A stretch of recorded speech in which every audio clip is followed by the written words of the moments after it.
El PSOE propone en el Congreso la expropiación forzosa de las viviendas a las entidades financieras para dar cobertura de carácter temporal a las personas en riesgo de exclusión social por ser desahuciadas. ¿El debate está servido a favor o en contra? Pues yo creo que este debate, por lo menos para mí, no es a favor. Es imposible porque tiene demasiados matices. Es decir, para mí, primero, el debate solo de la expropiación sería un debate como demasiado simplista.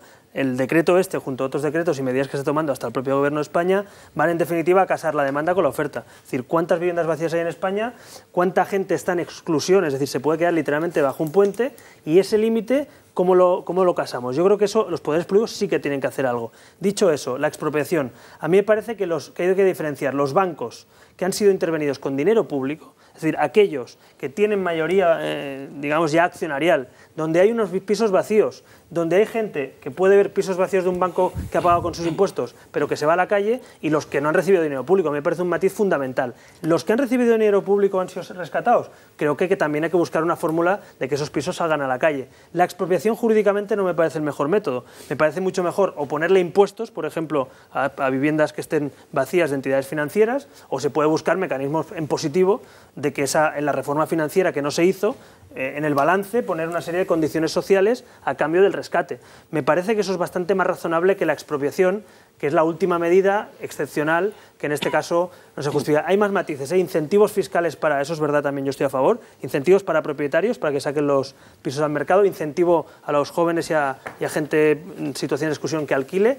Pero yo insisto, la expropiación tengo muchas dudas jurídicas que sea necesario llegar a ese punto. Porque tú lo decías, la clave está en el riesgo de exclusión social probado. Pero es que si hay riesgo de exclusión social probado, el Gobierno ya ha aprobado por vía de urgencia un plan por el cual se van a mantener esas personas 2 años en su casa. No entiendo. O sea, que los parámetros, sabes, que son tan exigentes que solo hay 6.000 personas que se hayan podido acoger. Pero es que, yo creo que hay que extender un poquito lo que es exclusión social, no que te estén muriendo, sino que... Bueno, también tenemos que recordar que muchos casos de desahucio son de segunda o tercera vivienda.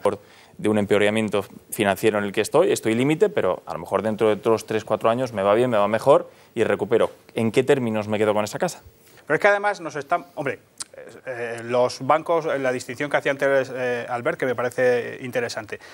No es lo mismo una empresa, una inmobiliaria que tenga pisos que ahora no saca al mercado porque las condiciones no son favorables, a los pisos que tienen los bancos y las cajas de ahorros que han sido rescatadas con dinero público. ¿De verdad no parece un poco una medida a golpe de titular? Yo en eso coincido en parte que puede tener ese componente, sobre todo por la forma jurídica, por la forma de plantearlo, por la forma competencial, pero yo creo que caeríamos en un error, los que pedimos seguridad jurídica, los que queremos que las cosas sean bien hechas, si esquivamos el debate de cuántos millones de viviendas vacías hay, cuánta gente necesita vivienda y cuántos parques de viviendas se están tapiando, literalmente, de entidades financieras rescatadas con dinero público. Entonces yo creo que eso es fundamental abordarlo sin populismos, pero tampoco, lo decía antes, sin inmovilismo. Es decir, hay que dar soluciones. Y esas soluciones estaremos de acuerdo que de momento van, como mínimo, aparentemente demasiado lentas. Y digo lentas porque el ritmo de desahucios pues viene marcado por la situación actual. Ahora ha habido una sentencia y parece ser que se están paralizando, pero hay una inseguridad jurídica bastante grande. Yo creo que ahí las medidas de incentivo siempre son bastante mejor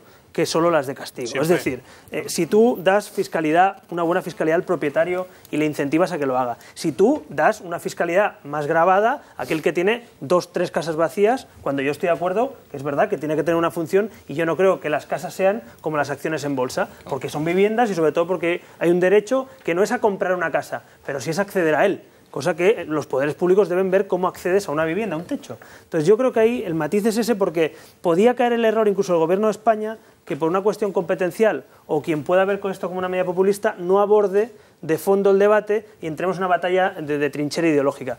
De verdad, yo creo que esto va más allá de la ideología. Hay que dar una solución a dramas que se están produciendo y la solución no es, también es verdad, matar las moscas a cañonazos. Quiero defender la expropiación tiene que ser una cosa con un justiprecio, con una situación muy excepcional. Esto es lo que decíamos antes. ¿No os parece mejor coger la reforma financiera y decir que esos parques de viviendas se incorporen en un alquiler social y estén a disposición del Gobierno hasta que se vendan? Es lo que decíamos antes, política de Estado y sentido de Estado, y que los grupos, las formaciones políticas y los partidos políticos se pongan de una vez en la mesa a negociar y a debatir sin excedencias y sin color dolores. Yo creo que a ningún empresario se le ocurre estar perdiendo dinero a chorros, ¿no? Que es tener un bien que supuestamente está destinado para el alquiler o para la venta. Se llama y especulación. mantenerlo. Mantener Sí, el mercado bueno, sin venta, mantiene los precios elevados hasta que pase la crisis. Y lo único que lo puede hacer es en un mercado oligopolística. Es decir, ¿estás de acuerdo que los bancos pueden hacerlo, por lo tanto no es problema. Que te embargue y te desahucie. O sea, Bankia o Caixa Catalunya, que lo has pagado con tus impuestos, pues como entenderás, alguna solución habrá que dar para que esa gente no se vaya bajo un puente con su familia. Porque es que yo no me hago cargo lo que puede pensar una familia que sea expropiada por un banco al que ha rescatado y que se ha llevado 70 millones de euros sus dirigentes en 4 años. Pues claro, pongámonos en la piel de la gente, porque siempre se puede incentivar para romper ese corsé que hay ahí, para que salgan casas al mercado de alquiler y para que la gente pueda tener fiscalidad. Algunos critican la paja en ojo ajeno sin percatarse de la viga que tienen en el propio. Es el caso de Jordi Pujol, el expresidente de la Generalitat, que gobernó Cataluña durante 20 años, no critica las carencias que sufren los ciudadanos de esa comunidad, los recortes en sanidad y en educación, la falta de libertades lingüísticas, el incumplimiento de sentencias judiciales, la exclusión social de los que no son independentistas, ni los casos de corrupción política en los que se han visto envueltos, por ejemplo, sus propios hijos. Eso sí, no tiene complejos a la hora de decir que en España no funciona nada, tú. Tiene WhatsApp también que critique al sistema bancario un señor que quebró Banca Catalana. O sea, que se llevó para adelante una institución señera y además tuvimos que rescatarla el resto de los españoles. Por eso sabe de lo que habla. Claro, ¿no? Por primera vez estoy de acuerdo seguramente con Jordi Pujol. España no funciona nada. España no funciona, pero tengo un diagnóstico, pero sobre todo una solución distinta. Hay que arreglarla, no romperla. Porque lo que quieren hacer ella es romper España. Y España no funciona empezando, lamentablemente, por mi comunidad autónoma, que es España. Porque tienes 56.000 millones de deuda, porque hay mucha corrupción en su casa, conocen bastante esto, están imputados algunos de sus familiares, y además hay gente, pues como digo, que está cada día trabajando para romper este país, que a pesar de que no funcione, hay que arreglarlo, no hay que romperlo. Lo digo porque también sería absurdo no reconocer que hay muchas cosas que no funcionan por decir lo contrario que Pujol. Yo estoy de acuerdo, lo que pasa es que él lo dice precisamente para deslegitimar lo que están haciendo jueces, fiscales y policías con algunos de sus familiares y algunos de los casos como el caso Palau. Lo dice porque no quiere legitimar tampoco a aquellos pues que puedan poner orden en todo esto, que en definitiva son también esos tribunales o incluso los partidos políticos que hay que reformar.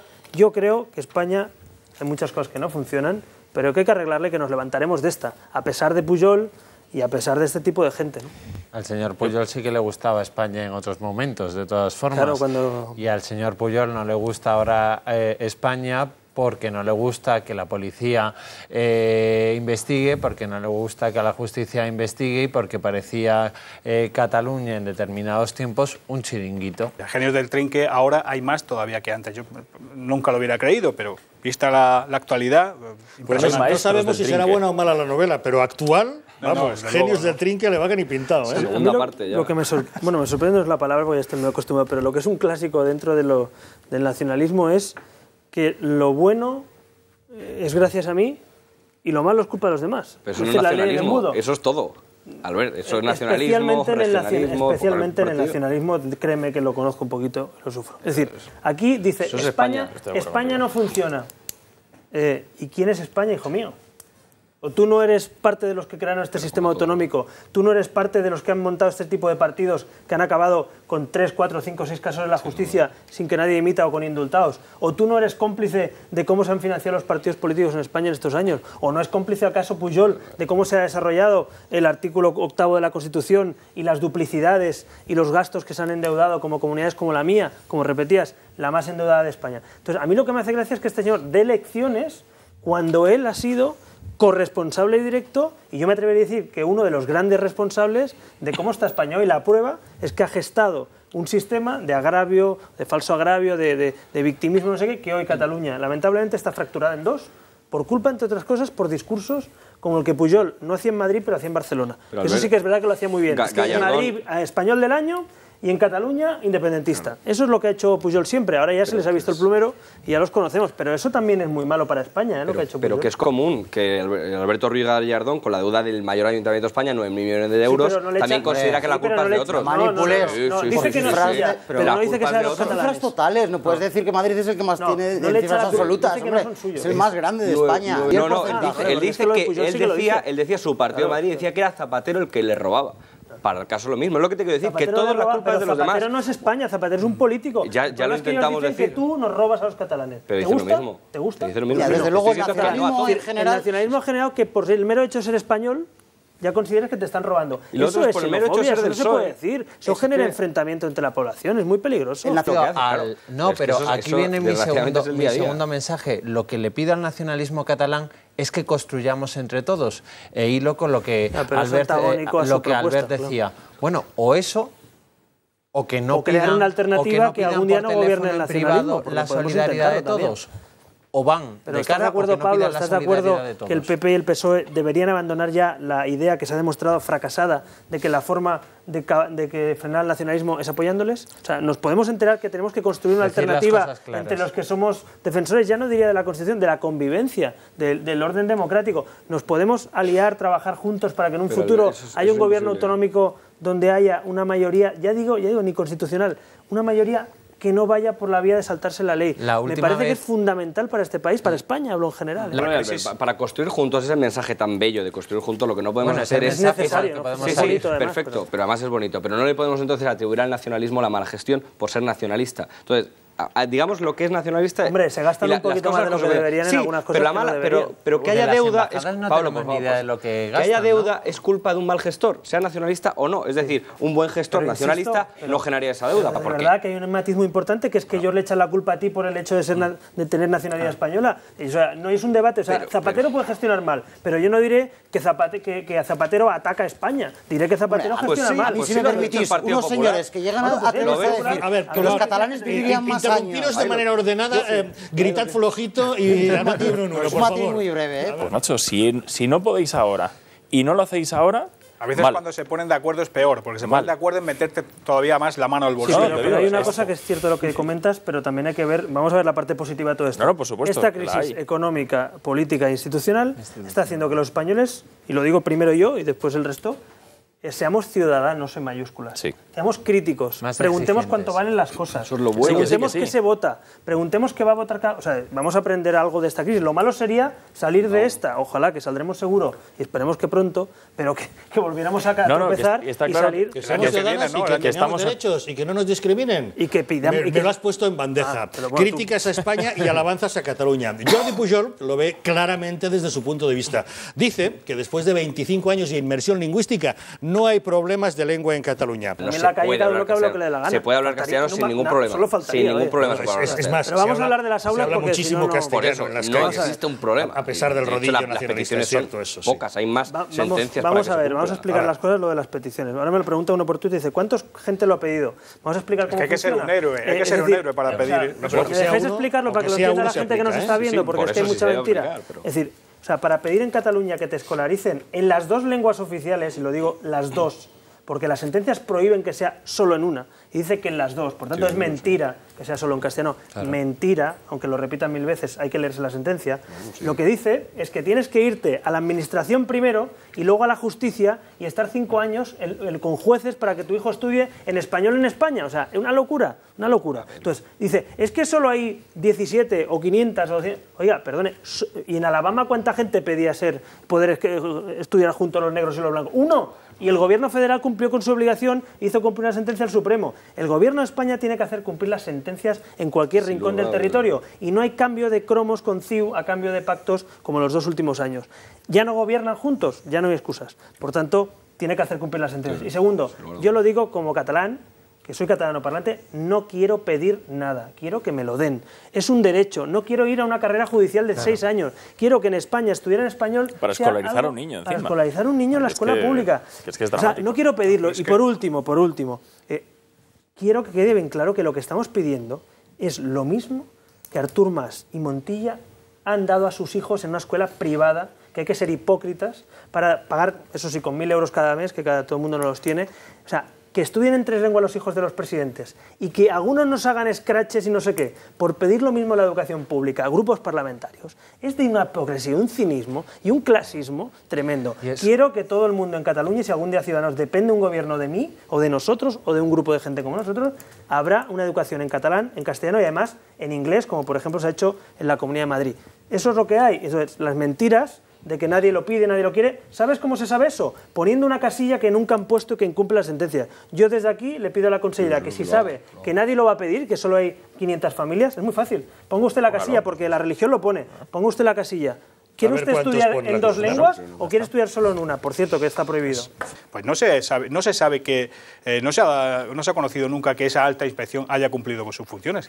¿A qué se dedican esos señores? Pues a pactar para no cumplir. Claro, pero lo mismo que el espionaje. Y el problema lo tienen las familias que tienen que tirarse una carrera por los juzgados de 5 años, cuando eso es un problema administrativo. Claro, oiga, usted no ejerce esas competencias de acuerdo con la Constitución, yo le retiro esa competencia, que está en la Constitución también. Pero es que no hay que retirarla, tú lo has dicho muy bien, es que hay una alta inspección, es el Estado en este caso, ahí tienes razón tú, es el PP y el PSOE, por cierto, los dos, los que no hacen cumplir con la antiinspección. Los libros de texto tienen que decir lo que tienen que decir según lo que dice el Ministerio, no los inventos que hay de que si en 1714 había una guerra entre Cataluña y España. Es que el problema ya no es solo lingüístico, el problema, y tú lo sabes, Carlos, también, en el País Vasco, en Castolas y en otros casos, es el contenido y lo que ahí se estudia. Yo quiero que en las aulas se forme a la gente no en el espíritu nacional, se la forme para ser mejores personas y mejores profesionales. Y lamentablemente eso en Cataluña han salido estudios de libros de texto comparado que son alucinantes. Pero en mi caso, por ejemplo, o el de un andaluz, el de un extremeño, sería muy difícil decir, pues me voy a la Universidad de Barcelona.